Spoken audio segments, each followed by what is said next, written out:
If you are a merchant and you accept credit cards in your business, you have to really be compliant with PCI DSS. And in today's conversation, I want to talk to you about the PCI DSS requirements to ensure PCI compliance this year. Okay, let's first talk about what PCI DSS really is, because a lot of folks hear, a lot of merchants hear the term PCI DSS, but they have no idea what this stands for. So PCI DSS actually is short for Payment Card Industry Data Security Standard. So PCI DSS, okay. So this is actually a set of regulations or standards formalized by the PSI SSC. So that's the Security Standard Council, or PCI Security Standard Council. Actually, in about I mean, this started about 2004. So that's 20 years, 20 to 30 years. Okay. So the PCI SSC is actually a group consisting of the five biggest payment card brands. So you have American Express, you have Discover, you have Visa, you have Mastercard, but you also have JCB International. Okay, not a lot of folks know about JCB, but JCB is kind of big too in terms of card networks. So before 2004, credit card companies had their own set of rules for cybersecurity. But in 2004, what happens is that those companies came together to set up best practices to ensure data security for rising digital payments globally. So this is kind of cool. Like you see, you saw a move to uniform data security standards. Okay, and so PCI DSS is a set of protocols to be followed by companies that store, process, and transmit cardholder data. As such, any business that accepts and processes credit card transactions should be aware of PCI DSS compliance requirements. Otherwise, you'll be paying fees like crazy. Okay. So these standards provide a robust set of regulations that businesses can use to set up compliance programs to protect their cardholder data environment, prevent cyber attacks, and improve their credit card payment processing system. Okay. While it's not mandatory by law to comply with PCI security controls, most credit card brands require PCI DSS compliance, and non-compliance can lead to hefty fines.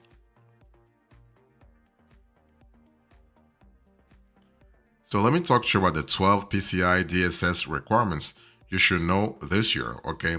And so what I want to do is I want to break them down into 6 goals. So the first goal is here is create and maintain a secure system and network.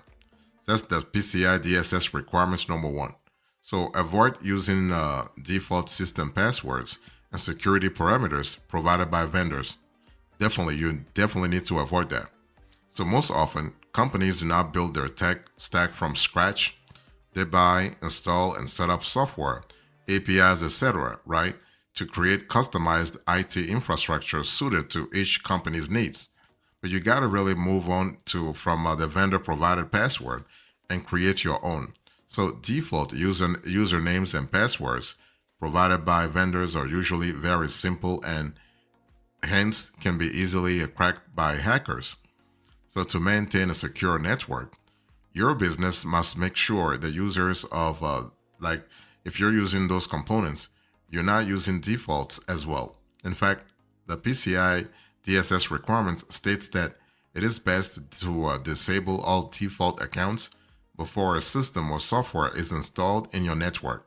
So this is really important. So PCI DSS requirement number 1, avoid using default system passwords and security parameters provided by vendors. The PCI DSS requirements number 2, you want to set up and maintain firewalls to secure cardholder data. So the firewall component is really quite essential. So this requirement has been put in place to protect cardholder information from unauthorized access within your own organization. So firewalls monitor traffic to a system and can be configured to block a certain section of the traffic.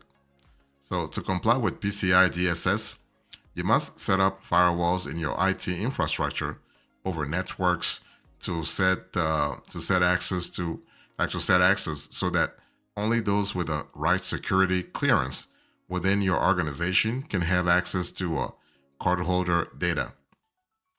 And firewalls must also be set up to protect your internet network from external intrusion. So when I say firewalls, I'm speaking about internal, but also external. Okay. So this firewalls, from the external point of view, these firewalls and network traffic need to be monitored at all times. So apart from suggestions on firewalls, PCI DSS requirements also provide this requirements also provide guidance on router configuration and management to protect sensitive information. So make sure to check router configurations and reconfigure if required every 6 months. There are some organizations that even reconfigure every 3 months.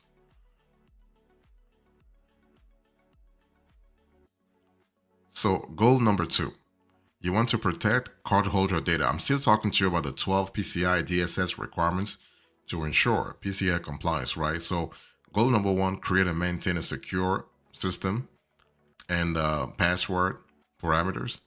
Goal number 2, protect cardholder data. So, and here you have 2 goals. PCI DSS requirements 3, stored cardholder data must be protected. So your business should try to not store cardholder data as much as possible. So in cases where your business has to store cardholder data, it actually must follow a few steps. Okay, and I will put those steps on the screen so you can have a clear idea about what to really expect. Okay, so you want to delete all cardholder data on a quarterly basis, restrict the amount of time the data is stored, and encrypt authentication data so that it is unusable by criminals. Okay.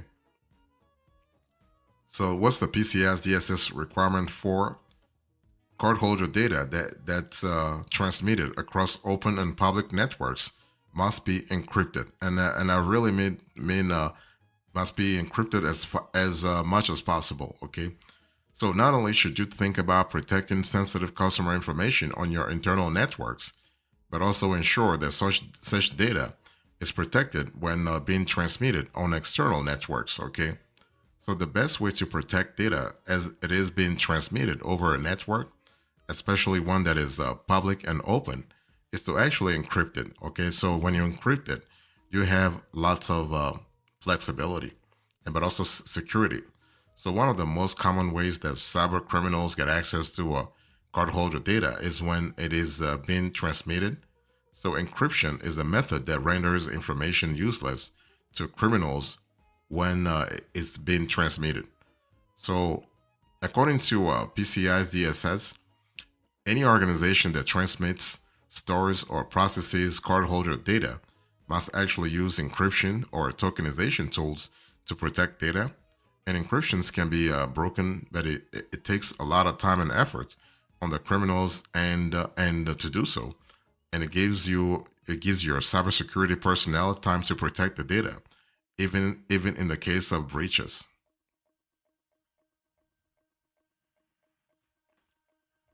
So what's the goal number 3? I'm still walking you through the 12 PCI DSS requirements to ensure PCI compliance.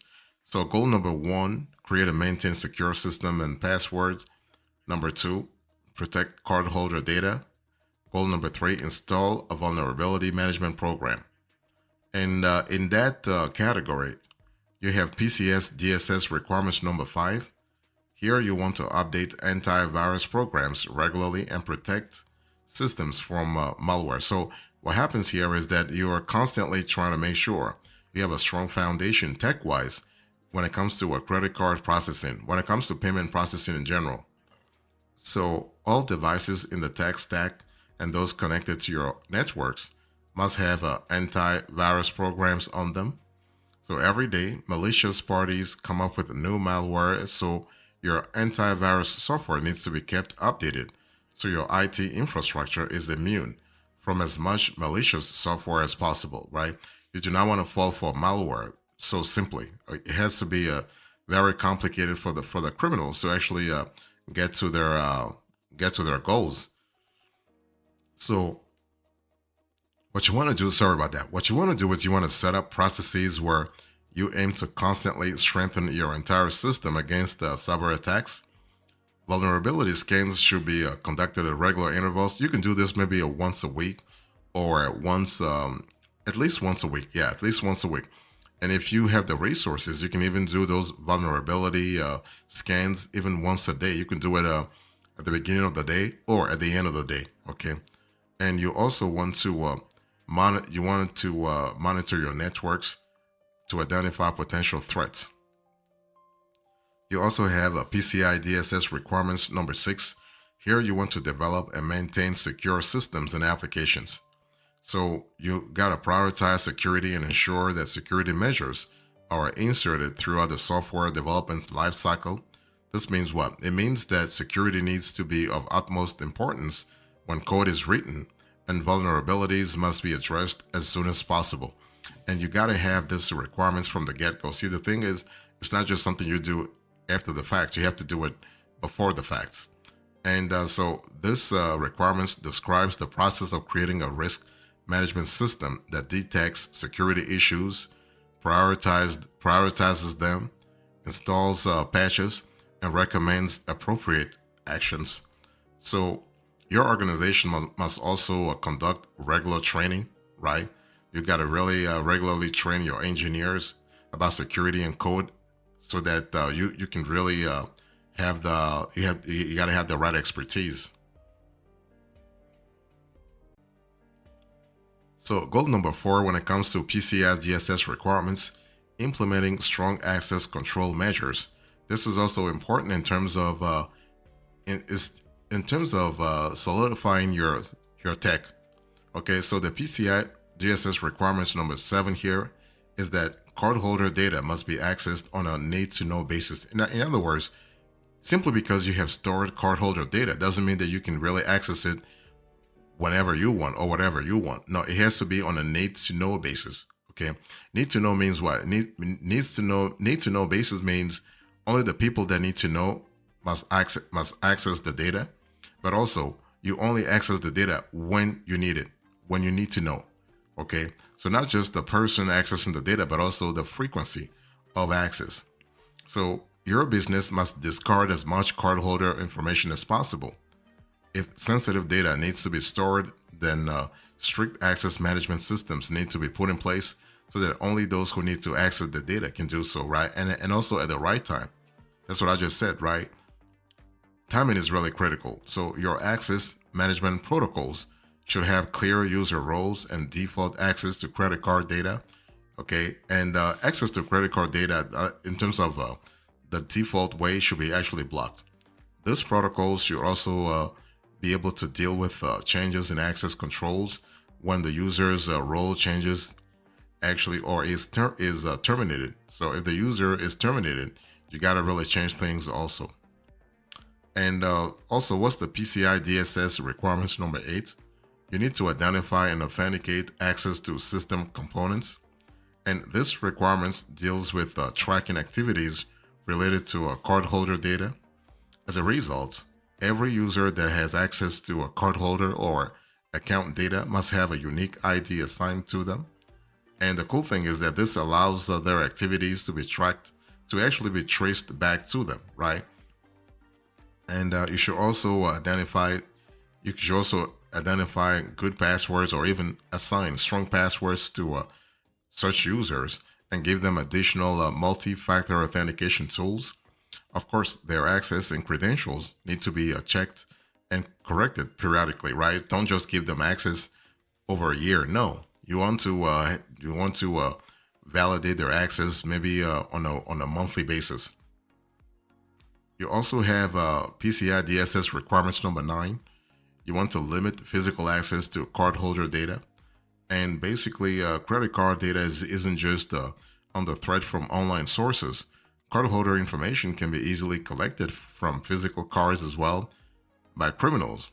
Hence, the area where card payments are processed and credit cards are handled must be restricted and secured. Additionally, these areas where sensitive payments and cardholder information are stored must also be secured. Okay, this is really important. And by the way, Employees handling physical cards must wear some form of physical identification, and any document, physical or digital, that has cardholder data must be stored securely with their contents made unreadable. Next, when you think about the PCI DSS requirements to ensure PCI compliance, you have goal number 6. And goal number 6 says that you have to regularly test and monitor. And so the PCI DSS requirements number 10 here says you have to monitor and track access to cardholder data and network resources. So your business actually has lots of responsibilities, but very simple one too, though. I mean, your business must monitor all user activity over its internal network, especially those related to the cardholder data environment. So apart from monitoring, your business also has to track user activity and maintain audit logs. So those audit logs will allow a reviewer to know what's really happening, what has happened, and actually put in place controls, put in place processes in place to avoid any fraud, any fraudulent activities. So those activities, if when you think about it, can help detect anomalous or fraudulent activity over the network and prevent criminals from getting access to any cardholder data. So according to this PCI DSS requirements, logs should have data, time, and user information, and the data should be stored for at least a year. At least a year. So 3 months of audit trails and logs should be easily accessible for immediate review. And these logs should be of high quality and maintained well. In other words, don't just create logs and just have them like randomly maintained. No, there has to be a specific process behind the whole activity. Okay, so basically, when you maintain them well, you are able to identify issues, catch and stop data breaches, and find those responsible in a very fast manner. It's also best to automate the login process to make it easier, less time consuming, and error free. And you also have PCI DSS requirements number 11, test security systems and processes on a regular basis. So your business IT structure can be complex because it is made up of so many systems, hardware and software. Also, technology needs to be up to date. And when, let's say, a certain software tool in your system updates itself, or if a user makes changes to certain configurations, it can throw the whole stack off balance, especially from a scalability point of view. So this is why PCI DSS has a requirement that details how to conduct tests and scans to check your entire system for vulnerabilities. So apart from regular vulnerability testing, PCI DSS recommends the annual penetration test and necessary retesting and follow-ups. And only ASV's approved scanning vendors should perform vulnerability tests, and the process must be documented. So what about the goal number 6? Goal number 6, this is actually the PCI DSS requirements number 12. So the goal number 6 actually says that you have to maintain an information security policy, and this has to be it has to be up to date. Okay, so when it comes to this requirements, you have to create a policy that addresses information security for all personnel. I want to really insist on that, all personnel, not just the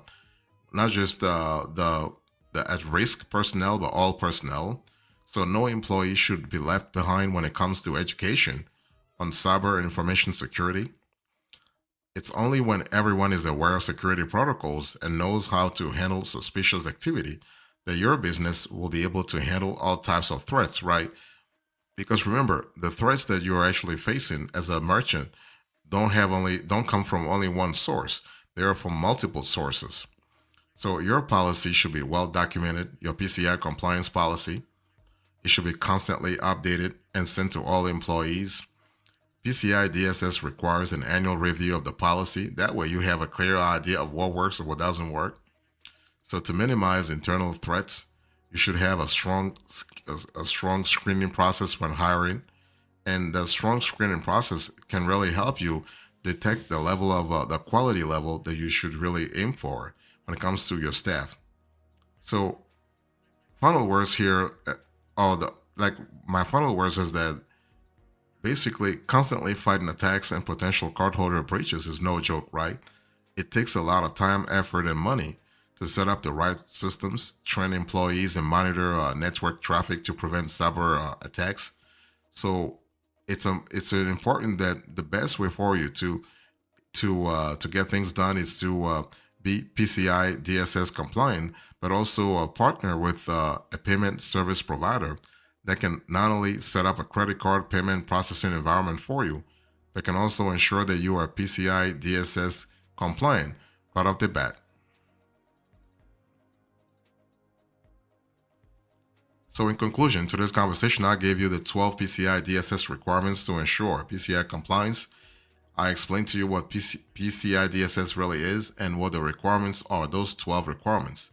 Thank you so much. God bless you. I'll see you next time. Until then, remember, stay marvelous.